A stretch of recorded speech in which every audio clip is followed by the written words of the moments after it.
ሰላም እንደምን አላችሁ? እንግዲህ ፎቶ ላይ እንደምታዩት እንደዚህ አይነት አሳፋሪና የሙሐመድን ሱና በቤተ ክርስቲያን ውስጥ መከተል የሚፈልጉ ቆሻሻ የሆኑ አገልጋዮችን ስናይ እጅግ ያሳዝናልም ያሳፍራልም። ይሄን ቪዲዮ ታሳልፋላችሁ ብዬ በጭራሽ አላሰበም።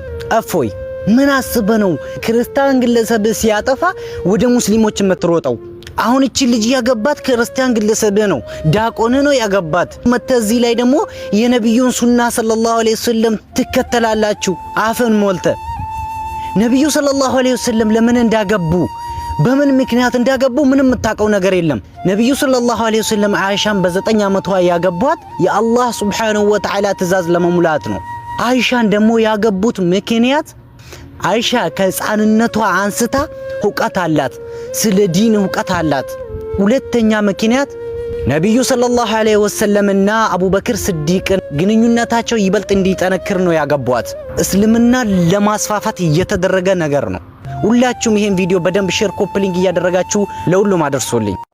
ሰላም እንደምን አላችሁ? እንግዲህ ፎቶ ላይ እንደምታዩት እንደዚህ አይነት አሳፋሪ ያለ እድሜ እንግዲህ ይሄ 28 ዓመት የሚሞላው የ6 የ7 የሚመኝ ከሆነ እንደነኚህ አይነቶቹን ቆሻሻ እንኳን አገልጋይ ብሎ ለመጥራት የሚያገለግልበትን መስቀል ተቀብሎ ሱሪውን አውልቆ ገርፎ መላክ ነው።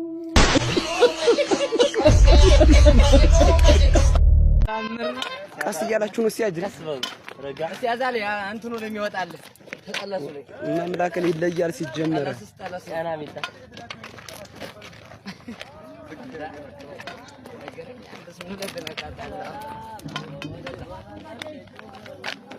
አመጣጣችሁ ከባድ ነው። በውብ ድምፁ የምናውቀው ታዋቂው ቃሪዕ ሼክ ሚሻሪ ቢን ረሺድ አል አፋሲ አሁን ላይ በመገናኛ ብዙሃን ከፍተኛ ትችትን እያስተናገደ ይገኛል።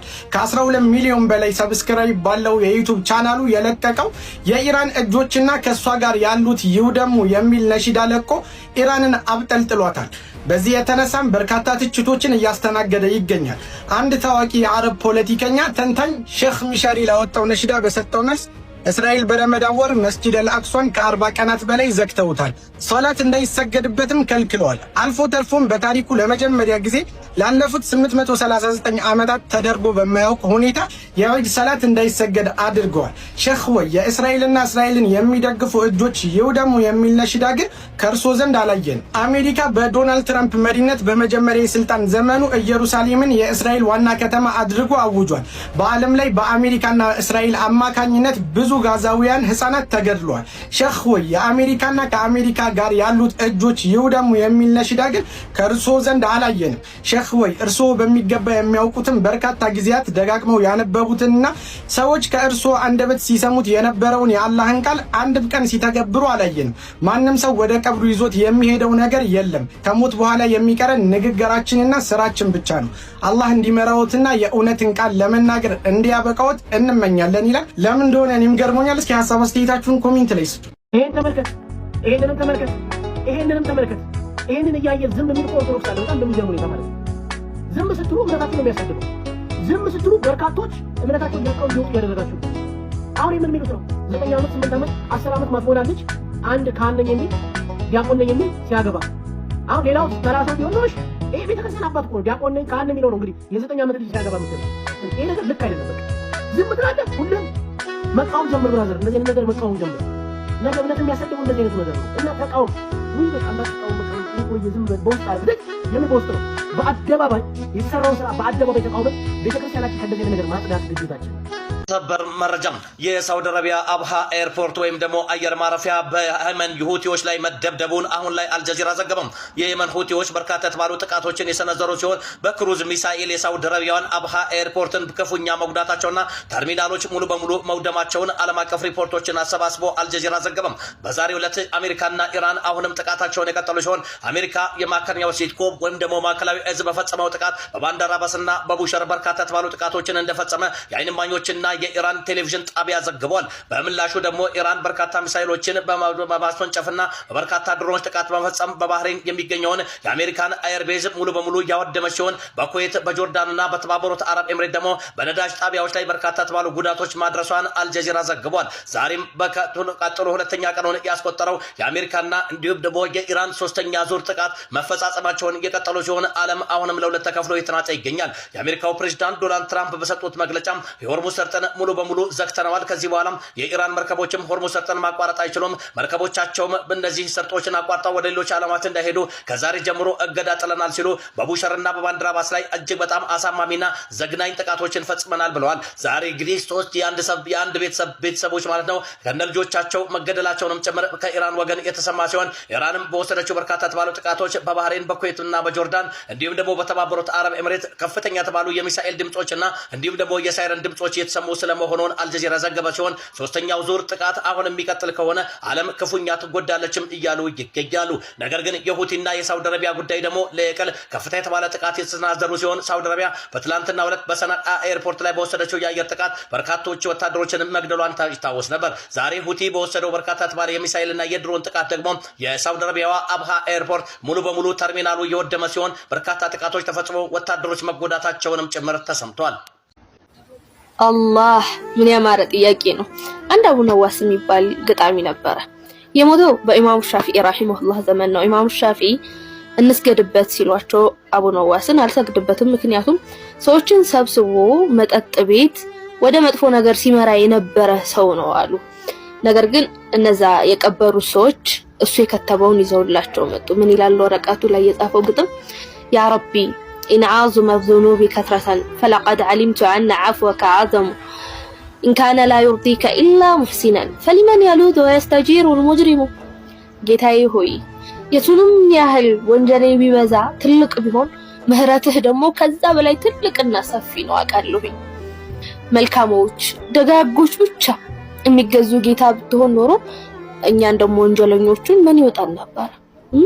አድዑከ ረቢ ከማ አመርተ ተደሩዐን ፈኢዛ ረደድቱ የዲ ፈመን ዛ ላ የርሐሙ።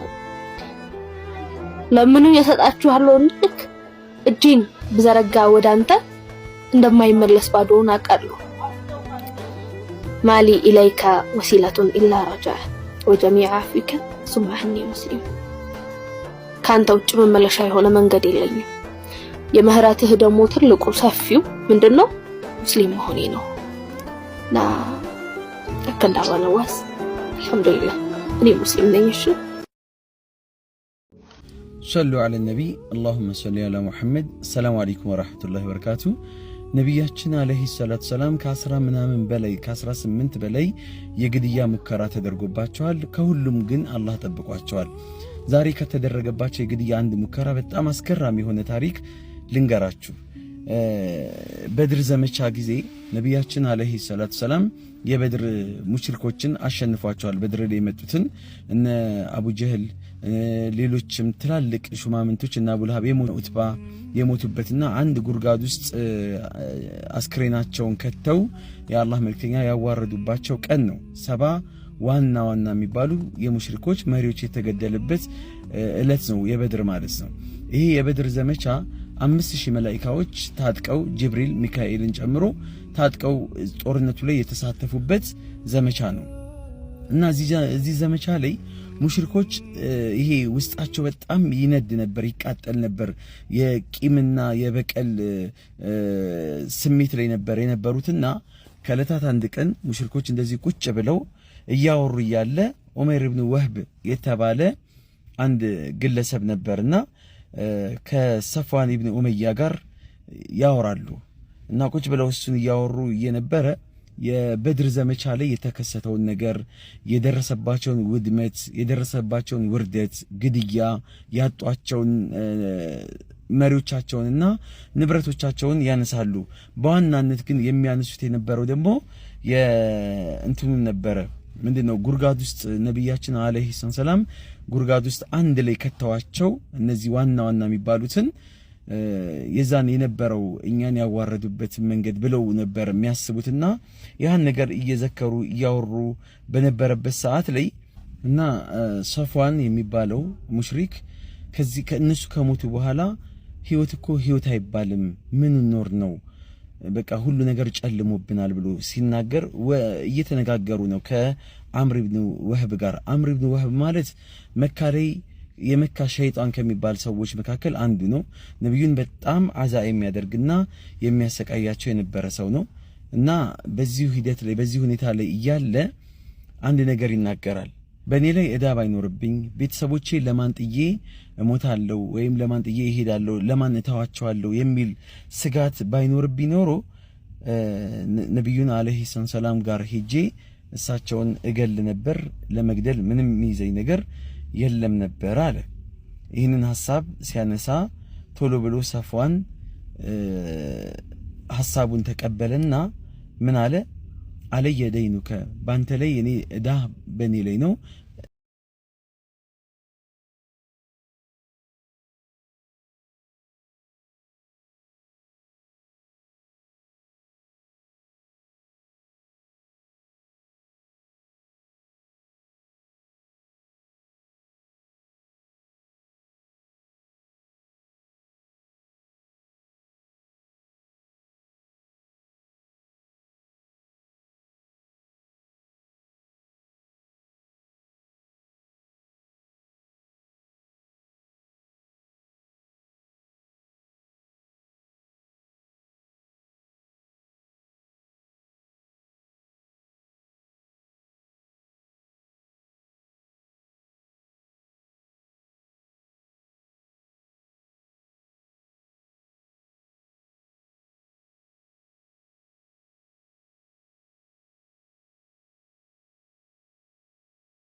ቻለው አይጠረጥሩኝም አለ።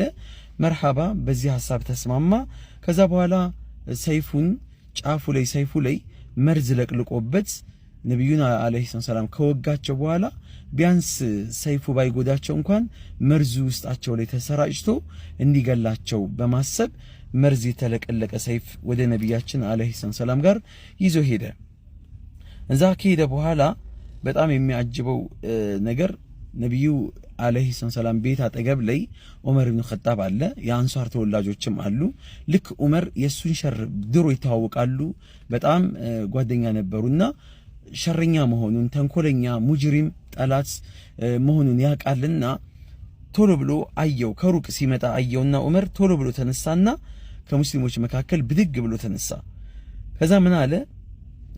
እያወሩ ነበር። እነ ዑመር ደግሞ ከሷሃቦች ጋር ከአንሷር ሰዎች ጋር በድር ላይ አላህ ያጎናጸፋቸውን ያንን ድል እያጣጣሙ በጣም ደስ ብሏቸው አላህ ረዳን እንዲህ ያደረግን እያሉ እያወሩ ነበር። ምክንያቱም ክስተቱ ከበድር ዘመቻ በጣም ጥቂት ጊዜ ነበር ይሄ ነገር የተከሰተ የነበረውና ከዛ ምን አለ? ዑመር ኢብኑ ኸጣብ ተነሳና ማጃ ይሄ ሰውዬ አልመጣም ኢላ ሊሸሪን ሸርን ነገር ነው ይዞ የመጣው በእርግጠኝነት ዝም ብሎ አልመጣም አለና እሱ መደኸለ አለ ነብዩ ሰለላሁ ዐለይሂ ወሰለም።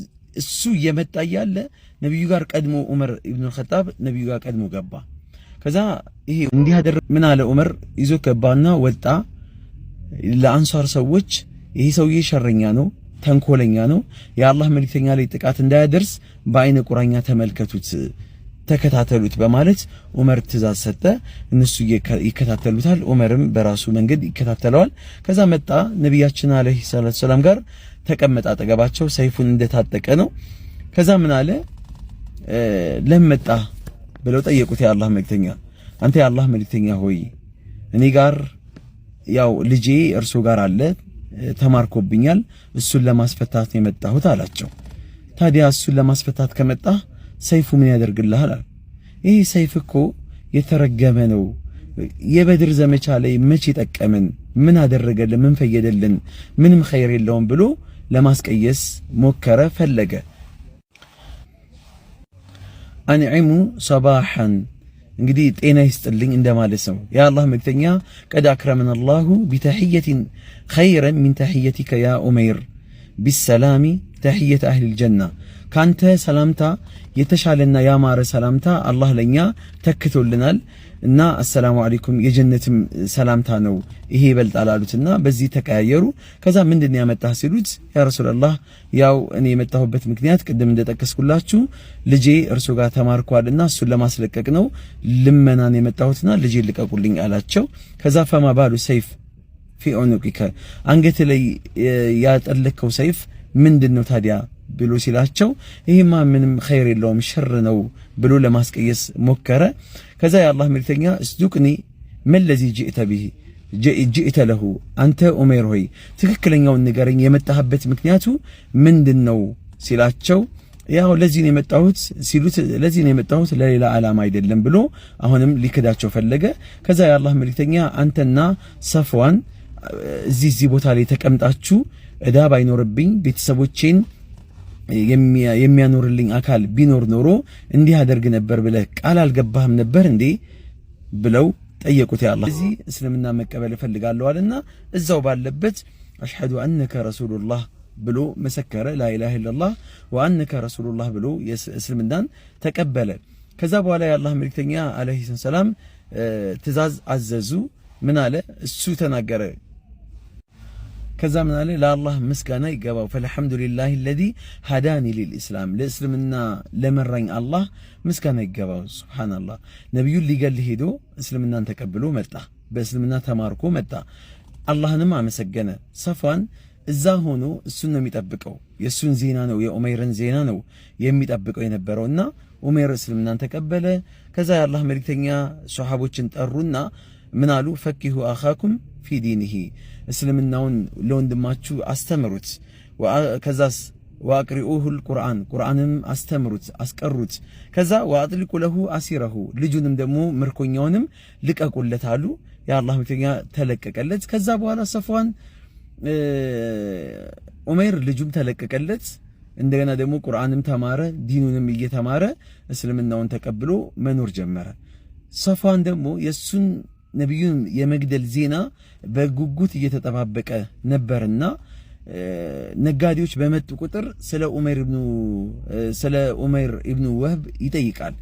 ኡመይር የት ነው ያለው እንዴት ነው ብለው ሲጠይቅ ነጋዴዎች አልሰማንም አላየንም እያሉ ነበርና የሆነ አጋጣሚ ላይ ኡመይር እኮ እስልምናን ተቀብሎ ከሷሃቦች ጋር ሆኖ እስልምናውን እየተማረ ነው ቁርአን እየተማረ ነው የሚለውን ነገር ይነግሩታል። ይሄንን ዱበዳ ይሄንን መርዶ ያረዱታል።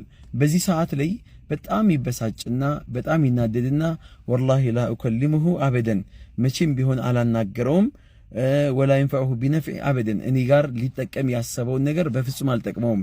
እዳውን እከፍልለታለሁ ያልኩትን አልከፍልለትም፣ ቤተሰቦቹን እንከባከብለታለሁ ያልኩትንም በፍጹም ይህን ነገር አላደርገውም ብሎ ለራሱ ቃል ገባ። ከኡመይር ጋር እንትን አላለም።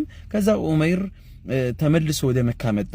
ከቆይታዎች በኋላ ከጊዜያቶች ከቀናቶች በኋላ ወደዛው መጣ። ወአቀመ ቢሃ የድዑ ኢለል ኢስላም የተማረውን ነገር እስልምና እንደገና ደግሞ ማሰራጨት ብዙ ሰዎችን ማስተማር ጀመረ። ፈአስለመ ዐላ የዲሂ ናሰን ከሲራ በእጁ ላይ በርካታ ሰዎች እስልምናን ለመቀበልም ሰበብ አገኙ።